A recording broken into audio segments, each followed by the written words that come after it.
thank you for your service to the country, first of all. When did you serve? I served actually both the Air Force and Marine Corps, both. And oh golly, it was so many years, so many years ago. I forget. In the 70s and 80s, and back in that. God bless you. Thank you. What do you think of our bus? I think it's incredible. I wish the message could be taken right to Chappaqua, New York, driven in the driveway. Not in her living room, but just in the driveway. Right in the driveway, right. So all the world could see it and get the message, because she has such a following that is totally ignorant of what's going on. They don't pay any attention to what's going on. You know, if I might tell a little story here. Tell whatever you like. About a gentleman that I've been. This is a good Christian guy. He's fantastic, Michael Searles. He's the man that I'm helping out. I don't have to. I'm supposedly retired, but I never will retire. Tomorrow's my birthday, by the way. Happy birthday. I'll only be 84 tomorrow, that's all. You look great. Thank you, Lord. Lord, Amen. God, Thank you, Jesus. why, right, that's why and so I just want to spend the rest of my time helping other people that I feel deserve it. You want to get on the bus and travel with us? I'd love to. Let's do this. Just a couple days. We'll stay here in North Carolina together. What's your name? My name is Chris Barr. Chris, I'm Randall Terry. I've got my new co-pilot here. Gary, you got bumped up. You're even higher now. Gary, you be the pilot. He can be the co-pilot. I want to tell you about this. There was a gentleman out here day before yesterday. He had on a sign, and it says, Dr. Should I say the name? Sure. Dr. Andy. I said, and very nicely dressed with a certain shirt and tie and so forth. And I said, Doc, what are you a doctor of? He said, I'm a teaching professor at one of the local colleges. Oh, okay. And we just moved on down here from New Hampshire. I said, uh-oh, I know what his philosophy is right away. I said, I've been wanting to ask. Live free or die, or if not, then live free on the government's dime, which means live free off of your other fellow taxpayers. Okay, got it. I've been wanting to ask this question of an intelligent person, not to belittle those who are not intelligent, but they have their mind made up. Now, let me ask you, Dr. Andy, when you consider that the things that Trump is denigrated for, he hasn't killed anyone. Yes, he said a number of bad things, but quite candidly, I've got a lovely wife. She was Mrs. North Carolina several years ago, so you know how beautiful and talented she is. I've got 2 lovely daughters, 2 lovely granddaughters, and 2 lovely great-granddaughters, and I don't think they're upset by what he said. In view of the fact, excuse me, son, you want to watch that man there? But I said, when you consider all the so-called sins that Trump has committed, he's a choir boy compared to Hillary.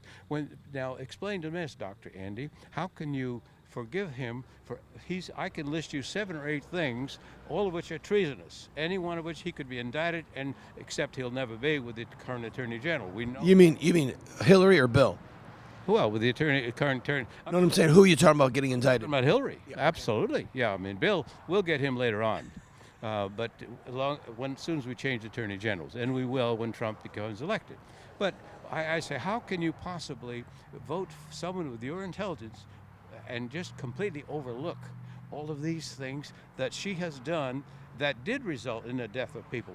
Here's a person that advocates murdering little babies. Now, people say it's abortion. That's a fancy street word. Let's call it murder, like it really is. Dismemberment of little babies and so forth. That's what she really is for. And how can you possibly be in favor of her in light? What did he say? And his answer was, everyone deserves to be considered innocent until proven guilty. Our Constitution says that. I said, yes, I know.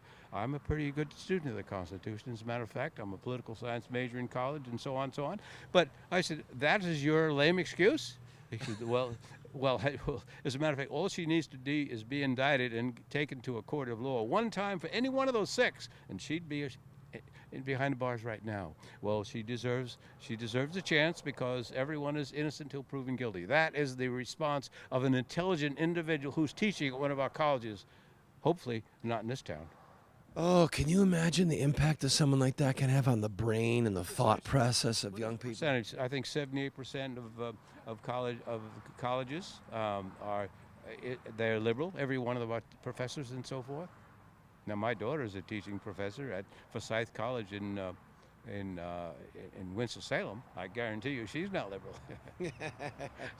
Not with me as her dad. All right, let's go get on the bus. We're taking off. Me and you. God bless what you're doing. No, you're my co-pilot. We're going.